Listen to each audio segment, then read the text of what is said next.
ओम शांति। 11/7/2025 की प्रातः मूल्य क्लास।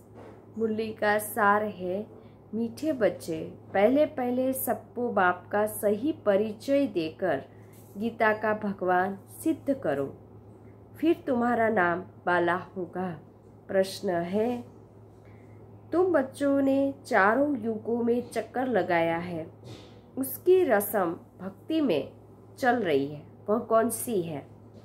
उत्तर है, तुमने चारों युगों में चक्कर लगाया है, वह फिर सब शास्त्रों, चित्रों आदि को गाड़ी में रख चारों ओर परिक्रमा लगाते हैं, फिर घर में आकर सुला देते हैं। तुम ब्राह्मण, देवता, क्षत्रिय, वैश्य, शूद्र बनते हो। इस चक्र के बदले उन्होंने परिक्रमा दिलाना शुरू किया है, यह भी रस्म है। ओम शांति। रूहानी बाप बैठ रूहानी बच्चों को समझाते हैं। जब कोई को समझाते हो तो पहले यह क्लियर कर दो कि बाप एक है। पूछना नहीं है कि बाप एक है व अनेक है, ऐसे तो फिर अनेक कह देंगे। कहना ही है बाप रचता, गॉड फादर एक है, वह सब आत्माओं का बाप है। पहले पहले ऐसे भी नहीं कहना चाहिए कि वह बिंदी है, इसमें फिर मूंझ पड़ेंगे। पहले पहले तो यह अच्छी रीति समझाओ कि दो बाप है, एक लौकिक और दूसरा अपारलौकिक। लौकिक तो हर एक का होता ही है, लेकिन उनको कोई खुदा, कोई गॉड कहते हैं इनको कोई खुदा, कोई गॉड कहते हैं। है एक शिव बाबा, सब एक को ही याद करते हैं, सब एक शिव बाबा को ही याद करते हैं, उनको कोई खुदा या कोई गॉड कहते हैं। पहले पहले यह पक्का निश्चय कराओ कि फादर है स्वर्ग का रचता, स्वर्ग की रचना करने वाला, वह यहाँ आएंगे स्वर्ग का मालिक बनाने। जिसको शिव जयंती भी कहते, यह भी तुम बच्चे जानते हो, स्वर्ग का रचता बाप में ही स्वर्ग रचते हैं। स्वर्ग का रचता शिव बाप भारत में स्वर्ग रचते हैं, जिसमें देवी देवताओं का ही राज्य होता है। तो पहले पहले बाप का परिचय देना है। उनका नाम है शिव। गीता में भगवान उवाच है ना, पहले पहले तो ये निश्चय कराए लिखा देना चाहिए। गीता में है भगवान उवाच, मैं तुमको राजयोग सिखाता हूँ, अर्थात नर से नारायण बनाता हूँ। यह कौन बना सकता है? जरूर समझाना पड़े भगवान कौन है, फिर यह भी समझाना होता है। सतयुग में पहले नंबर में जो लक्ष्मी नारायण है, जरूर वही 84 जन्म लेते होंगे। पीछे फिर और धर्म वाले आते हैं, उन्हों के इतने जन्म हो न सके, पहले आने वालों के 84 जन्म होते हैं। सतयुग में तो कुछ सीखते नहीं है, जरूर संगम पर ही तो सीखते होंगे। तो पहले पहले शिव बाबा का परिचय देना है। जैसे आत्मा देखने में नहीं आती, समझ सकते हैं, वैसे परमात्मा को भी देख नहीं सकते, बुद्धि से समझते हैं। वह हम आत्माओं का बाप है, उनको कहा जाता है परम आत्मा। वह सदैव पावन है, उनको आकर पतित दुनिया को पावन बनाना है। तो पहले बाप एक है, यह सिद्ध कर बताने से गीता का भगवान शिव बाबा है। गीता का भगवान शिव बाबा है। तुम बच्चों को सिद्ध कर ये बताना है। एक बाप को ही सत्य कहा जाता है, बाकी कर्म कांड व तीर्थ आदि की बातें सब भक्ति के शास्त्रों में है। ज्ञान में तो इनका कोई वर्णन नहीं, यहाँ कोई शास्त्र नहीं। बाबा आकर सारा राज समझाते हैं। पहले पहले तुम बच्चे इस बात पर जीत पाएंगे कि भगवान एक निराकार है, न कि साकार देहधारी कोई भगवान नहीं है।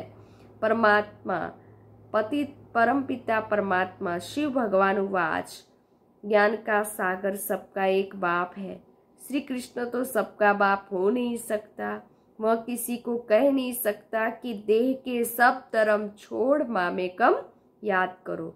है बहुत सहज बात, परंतु मनुष्य शास्त्र आदि पढ़कर भक्ति में पक्के हो गए हैं। आजकल शास्त्रों आदि को गाड़ी में रखकर परिक्रमा देते हैं, चित्रों को, ग्रंथ को भी परिक्रमा दिलाते हैं, फिर घर में ले जाकर सुलाते हैं। अभी तुम बच्चे जानते हो, हम देवता से क्षत्रिय, वैश्य, शूद्र बनते हैं। यह चक्कर लगाते हैं। चक्र के बदले वह फिर परिक्रमा लिलाकर घर में जाए रखते हैं। उन्हों का एक ही मुक्कर दिन होता है। जब परिक्रमा दिलाते हैं तो पहले पहले यह सिद्ध कर बताना है कि श्री कृष्ण भगवानुवाच नहीं, परंतु शिव भगवानुवाच है। शिव ही पुनः जन्म रहित है, वह आते हैं जरूर, परंतु शिव बाबा का दिव्य जन्म है। भागीरथ पर सवार होते हैं, पतितों को आकर पावन बनाते हैं, रचता और रचना के आदि मध्य अंत का राज समझाते हैं। जो नॉलेज और कोई में नहीं, बाबा कहते, जो नॉलेज और कोई नहीं जानते हैं, बाप को आपे ही आकर अपना परिचय देना होता है। मुख्य बात है ही परिचय बाप का देने की। वही गीता का भगवान है। यह तुम सिद्ध कर बताएंगे तो तुम्हारा नाम बहुत बाला हो जाएगा। तो ऐसा पर्चा बनाकर उसमें चित्र आदि भी लगाकर फिर एरोप्लेन से गिराने चाहिए। बाबा मुख्य मुख्य बातें समझाते रहते हैं। तुम्हारी मुख्य एक बात में ही जीत हुई तो बस तुमने जीत पाई। इसमें तुम्हारा नाम बहुत बाला हुआ है, इसमें कोई खिटपिट नहीं करेंगे। यह बड़ी क्लियर बात है कि गीता का भगवान शिव बाबा है, न कि श्री कृष्ण, क्योंकि श्री कृष्ण देहधारी है और शिव बाबा निराकार है। देहधारी को भगवान नहीं कह सकते, देवता कहेंगे। और शिव बाबा एक ही है जो अशरीरी है, जिनको शरीर नहीं, इसीलिए उनको परमात्मा कहते हैं। भगवान कहते हैं कि मैं सर्वव्यापी कैसे हो सकता हूँ, मैं तो आकर बच्चों को ज्ञान सुनाता हूँ। पुकारते भी है, आकर पावन बनाओ, रचता और रचना का ज्ञान सुनाओ। महिमा भी बाप की अलग है और श्री कृष्ण की अलग है। ऐसे नहीं शिव बाबा आकर फिर श्री कृष्ण व नारायण बनते हैं, 84 जन्मों में आते हैं। नहीं, शिव बाबा 84 जन्मों में नहीं आते। मुख्य है ही गीता, मुख्य है ही गीता, भगवान वाच है ना, तो जरूर भगवान का मुख चाहिए ना। भगवान तो है निराकार, आत्मा मुख बिगर बोले कैसे। तब कहते मैं साधारण तन का आधार लेता हूँ। जो पहले लक्ष्मी नारायण बनते हैं वही 84 जन्म लेते लेते पिछाड़ी में आते हैं, तो फिर उनके ही तन में शिव बाबा आते हैं। श्री कृष्ण के बहुत जन्मों के अंत में आते हैं। ऐसे ऐसे विचार सागर मंथन करो कि कैसे किसको समझाए। एक ही बात से तुम्हारा नाम पाला हो जाएगा, रचता बाप का सबको मालूम पड़ जाएगा। फिर तुम्हारे पास बहुत आएंगे, तुमको बुलाएंगे कि यहाँ आकर भाषण करो। इसीलिए पहले पहले अलफ सिद्ध कर समझाओ। तुम बच्चे जानते हो बाबा से हम स्वर्ग का वर्षा ले रहे हैं। बाबा हर 5000 वर्ष बाद भारत में ही भाग्यशाली रथ पर आते हैं। यह है सौभाग्यशाली जिस रथ में भगवान आकर बैठते हैं। कोई कम है क्या? भगवान इनमें आकर बैठ बच्चों को समझाते हैं कि मैं बहुत जन्मों के अंत में इनमें प्रवेश करता हूँ। ये ब्रह्मा बाबा के शरीर में। वह खुद श्री कृष्ण तो है नहीं, श्री कृष्ण की आत्मा का रथ है ना। श्री कृष्ण की आत्मा का ये शरीर है, लास्ट वाला जन्म। वह खुद श्री कृष्ण तो है नहीं, खुद श्री कृष्ण तो नहीं है, बहुत जन्मों के अंत का ये है। हर जन्म में फीचर्स, ऑक्यूपेशन आदि बदलता रहता है। बहुत जन्मों के अंत में जिनमें प्रवेश करता हूँ वहां फिर श्री कृष्ण बनता है। आते हैं संगम युग पर शिव बाबा। हम भी बाप का बनकर बाप से वर्षा लेते हैं। बाबा पढ़ाकर साथ में ले जाते हैं और कोई तकलीफ की बात नहीं। बाबा सिर्फ कहते हैं माँ में कम याद करो। तो अच्छी रीति विचार करना चाहिए कि कैसे कैसे लिखे। यही मुख्य मिस्टेक है जिस कारण ही भारत अनराइटियस, इरिलीजियस, इनसॉल्वेंट बना है। बाबा फिर राजयोग सिखलाते हैं, भारत को राइटियस सॉल्वेंट बनाते हैं, सारी दुनिया को राइटियस बनाते हैं। उस समय सारे विश्व के मालिक सतयुग में तुम ही थे। बाबा कहते हैं ना, wish you long life and prosperity. बाबा आशीर्वाद नहीं देते हैं कि सदा जीते रहो। यह साधु लोग कहते अमर रहो। तुम बच्चे तो समझते हो अमर तो जरूर अमरपुरी में होंगे, मृत्यु लोक में फिर अमर कैसे होंगे। तो बच्चे जब मीटिंग आदि करते तो बाप से राय पूछते, बाबा एडवांस राय देते हैं। सब अपनी अपनी राय लिख भेजे, फिर भले इकट्ठे भी हो।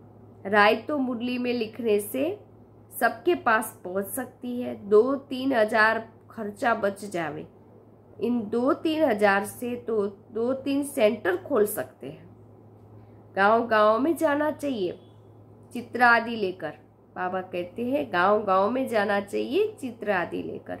तुम बच्चों का जास्ती इंटरेस्ट सूक्ष्म वतन की बातों में नहीं होना चाहिए। ब्रह्मा विष्णु शंकर आदि चित्र है तो इस पर थोड़ा समझाया जाता है। इन्हों का बीच में थोड़ा पार्ट है। तुम जाते हो, मिलते हो, बाकी और कुछ है नहीं। इसीलिए इसमें जास्ती इंटरेस्ट नहीं लिया जाता है। सूक्ष्म वतन में यहाँ आत्मा को बुलाया जाता है, उनको दिखाते हैं। कोई कोई आकर रोते भी है, कोई प्रेम से मिलते हैं, कोई दुख के आंसू बहाते हैं। यह सब ड्रामा में पार्ट है। जिसको चिट चैट कही जाए वो लोग तो ब्राह्मण में कोई की आत्मा को बुलाते हैं, फिर उनको कपड़ा आदि पहनाएंगे। अब शरीर तो वह खत्म हो गया है, बाकी पहनेगा कौन। तुम्हारे पास वह रस्म नहीं है, रोने आदि की तो बात ही नहीं है। तो ऊंचते ऊंच बनना है, वो कैसे बने। जरूर बीच में संगम युग है जब पवित्र बनते हैं। तुम एक बात सिद्ध करेंगे तो कहेंगे यह तो बिल्कुल ठीक बताते हैं। भगवान कभी झूठ थोड़ी ही बता सकते हैं। फिर बहुतों का प्यार भी होगा, बहुत आएंगे। समय पर बच्चों को सब पॉइंट्स भी मिलती रहती है। पिछाड़ी में क्या क्या होना है वह भी देखेंगे। लड़ाई लगेगी, बॉम्ब्स छूटेंगे। पहले मौत है उस तरफ, यहाँ तो रक्त की नदियाँ बहनी है भारत में। फिर घी दूध की नदी बहेगी। बाबा कहेंगे पहले पहले धुआं विलायत से निकलेगा। बाबा कहते हैं पहले पहले धुआं विलायत से निकलेगा। डर भी वहाँ है। कितने बड़े बड़े बॉम्ब्स बनाते हैं, क्या क्या इसमें डालते हैं जो एकदम शहर को खलास कर देते हैं।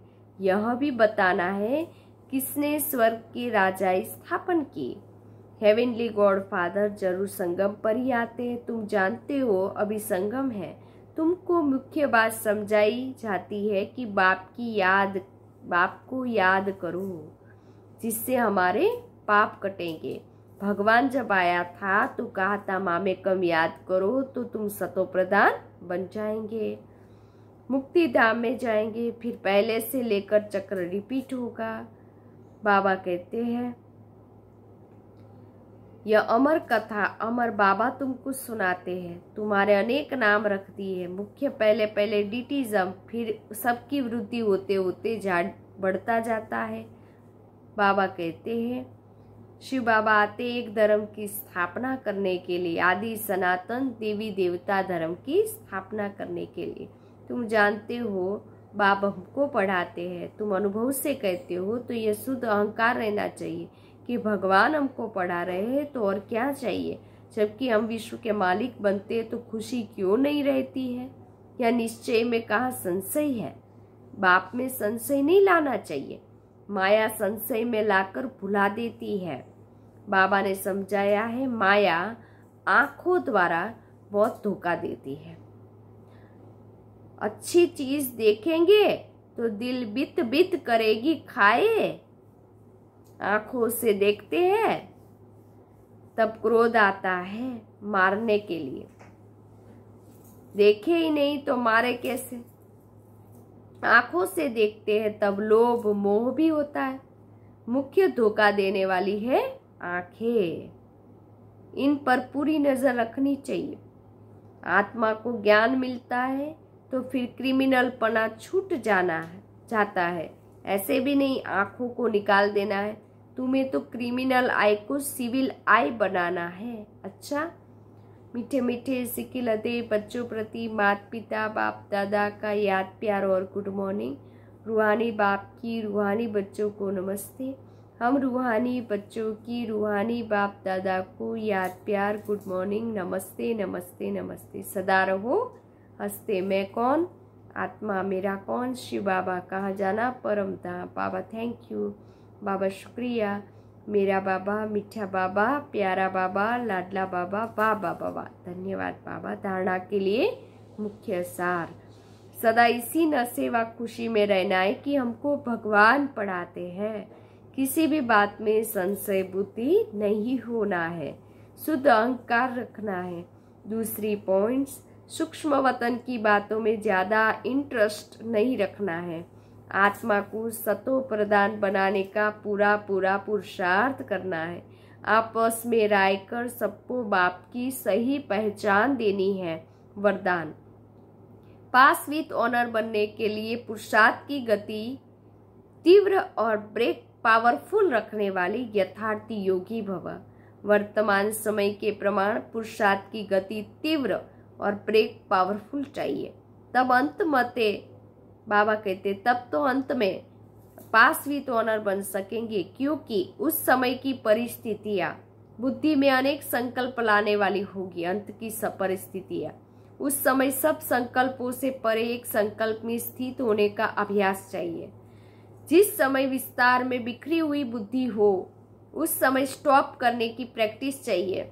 स्टॉप करना और होना, जितना समय चाहे उतना समय बुद्धि को एक संकल्प में स्थित कर ले, यही है यथार्थ योग।